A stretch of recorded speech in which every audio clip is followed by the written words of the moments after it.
This is the GoreTV podcast with your hosts Jill Valentine and Sebastian Castellanos. Let's get into the show.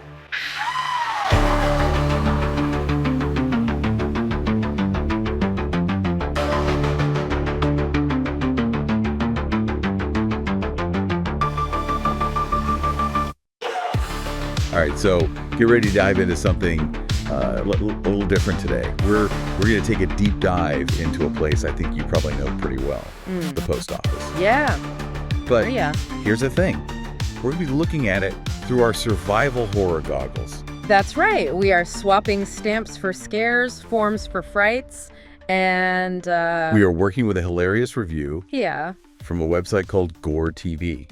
They're all about the creepy and macabre. Right. And they decided to review a trip to the post office as if it were a horror movie or video game. Yeah, It's pretty great. A fluorescent dungeon. Yes. Crawling with forms from hell. Yes. And patrolled by these emotionless gatekeepers. It's so good. Honestly, it had me cracking up. It's brilliant.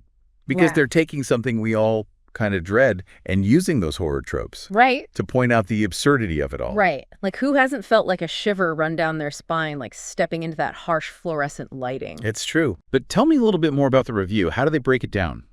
So they cleverly divided the whole post office ordeal into levels. Okay. Like you'd find in a survival horror game. Okay. And it's weirdly accurate. So what's the first circle of this postal hell? Level 1, the line of eternal waiting.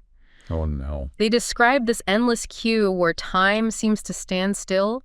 You're trapped facing the dreaded out to lunch sign like it's the final boss. Oh, man, that out to lunch sign is basically a jump scare waiting to happen. Right. I can practically hear the creepy music. It's true. But isn't that just, a funny way of saying like, oh, we hate waiting in line? It is funny, but there's actually a whole psychological theory behind why waiting in line can be so excruciating. Right. It's called queuing theory. Queuing theory. Yeah? Break it down for me. Essentially boils down to our need for control. Okay. We humans, we crave predictability. Okay. And when we're stuck in a line with no clear end in sight, it triggers this like primal anxiety. Okay. The longer the wait, the more out of control we feel. That makes a lot of sense. You start questioning everything. Did I choose the wrong line? Totally. Is everyone staring at me? Yes. Is this the one? What am I even doing with my life? Exactly. It's a dangerous spiral. It is a dangerous spiral. And, there are actually ways to mitigate that anxiety. Okay. Some people, they use mental distraction techniques, listening to music, scrolling through their phones. Right. Others try to justify the wait in their minds. Right. Okay, this line is long, but at least it's moving faster than that one. Right. But imagine if the post office took some cues from queuing theory. Okay. And incorporated design elements that reduce that feeling of uncertainty. Like what? You're saying they could actually make the wait less horrific? Exactly. Wow. Think. Clear signage with estimated wait times. Okay.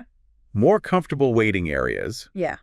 Even something as simple as a screen displaying how many customers are ahead of you can significantly reduce anxiety. Okay, I'm listening. Anything to make that pre-stamp panic a little less, panic-inducing. But if you do manage to conquer the line of eternal waiting, you're thrust into the next harrowing level. Which is... Don't leave me hanging. GoreTV calls it forms from hell. Oh, my God. And I have to say, I think they might be onto something. Don't even get me started on those forms. Oh, I know. Seriously, trying to decipher those things feels like trying to solve a riddle written in ancient hieroglyphics. It's true. Do I need certified mail, registered mail? Is there even a difference? Right. What is it? And then there are all those tiny check boxes, and you just know if you miss one, you're going to be sent to the back of the line. It's like they designed those forms to make you feel like you need a PhD in postage just to send a birthday card. Right. It's too much. They're definitely tapping into a common experience here. It's information overload. We're constantly bombarded with information in our daily lives, right? Yeah. And when you can counter a system... That's poorly designed. Like some of these overly complicated forms, yeah. It can be incredibly overwhelming, right? You feel lost, confused, a little bit powerless. Yeah. All the ingredients for a truly terrifying horror movie experience. It's true. It's like the forms themselves are the monster lurking in the shadows. Exactly. You don't know when they're going to get you. Then it doesn't have to be that way. There are actually principles of good form design that can make a world of difference. Right. Imagine if these forms used clear language, logical flow, Yeah. maybe even some visual cues to guide you through the process, Okay, yeah. suddenly it wouldn't feel like you're navigating a bureaucratic hellscape. Right. A little user-friendliness could go a long way. Exactly. Like, take pity on us poor souls just trying to mail a package without having a nervous breakdown. Exactly. But speaking of encountering those monsters in the post office, Oh, no. GoreTV doesn't hold back when describing the postal clerks. They paint them as these gatekeepers of the bureaucratic underworld, Oh, my God. with stoic faces and a complete lack of smiles. A little harsh, maybe. Little mum. Okay, I've definitely encountered a few stone-faced clerks in my day. Of course, yeah. They've seen it all. They've seen it all. And, it's important to remember here the concept of emotional labor. Oh, tell me about it. It's the effort it takes to manage your emotions Yeah. and keep a neutral, even pleasant demeanor, especially in a customer-facing role. I could barely keep it together after spilling coffee on myself this morning, let alone deal with a line of impatient customers all day long. Exactly. So let's cut those clerks some slack. Okay. They're dealing with long lines, confusing forms, and often frustrated customers. It's true. It's true. That takes a toll. It does. It's not easy being the face of a system that can feel, well, a little monstrous sometimes. You're preaching to the choir. Right. Okay, so we faced the line, we've wrestled with the forms, and we've survived our encounter with the stoic gatekeepers. Right.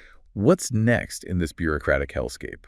Well, according to GoreTV, the final boss battle awaits at the package Purgatory.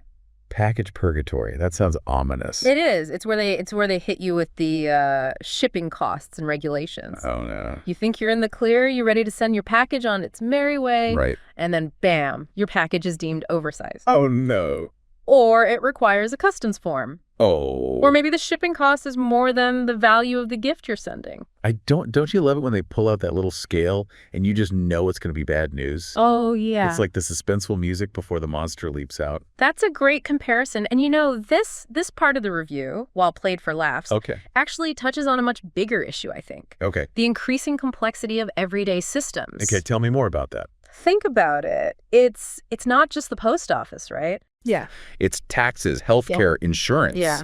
Everything is riddled with hidden fees, confusing regulations, these incredibly opaque pricing structures that can feel designed to trip you up. Oh, 100%.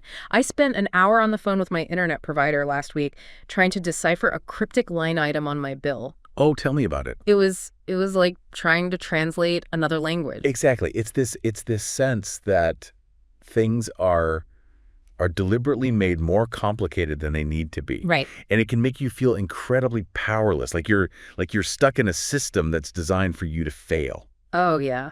And that, my friend, is the true horror. It's enough to make you want to swear off technology and become a hermit who sends messages by carrier pigeon. I heard you. Just like, take this to my friend across the country. Take 3 weeks. Yeah. 3 weeks. Yeah, no problem. Right. But I think GoreTV is onto something Okay. with this idea of package purgatory. It reflects a very real and pervasive anxiety, I think, in our modern world. So we've journeyed through the depths of the Fluorescent dungeon. We've battled our way through forms from hell, and we have somehow escaped the clutches of package purgatory. Yes. What's the takeaway here? What can we learn from all of this? Well, I think it shows how powerful it can be to look at everyday experiences through a different lens, Yeah. GoreTV takes something as mundane as the post office Right. and injects it with this dose of humor and horror. It's like they're holding up a funhouse mirror, right? Yeah. Everything's distorted. Yeah, But it makes you see things in a new way. precisely. Yeah. And those distortions can actually reveal, I think, some deeper truths Yeah. about how we interact with the world around us. We Yeah. laugh at the absurdity of the fluorescent dungeon and the forms from hell. Right. But we're also recognizing, I think, these underlying anxieties about bureaucracy, about technology, about customer service that many of us share. Totally. And maybe by being able to laugh at it, we can take back a little bit of control, Absolutely. Like instead of letting those frustrations consume us, Yes. we can find the humor in it and approach it with a little more grace. Absolutely. Humor is a powerful coping mechanism. Yes. It allows us to step back, find the absurdity in the mundane, Yeah. and not take ourselves too seriously. So GoreTV might not be the first place you'd turn to for life lessons. Right. But they've definitely given us something to think about. For sure. They've reminded us that even in the most ordinary places, like the post office, we can uncover these fascinating insights, I think, into human psychology and the systems that we've created. Totally. And that brings us to our closing thought for you, dear listener. Yes. We've explored the post office as a survival horror scenario. We have. But now we want to hear from you. Yes. What seemingly ordinary place or experience in your own life feels like your own personal horror movie. What mundane errand, what tedious task, what everyday interaction fills you with that sense of dread?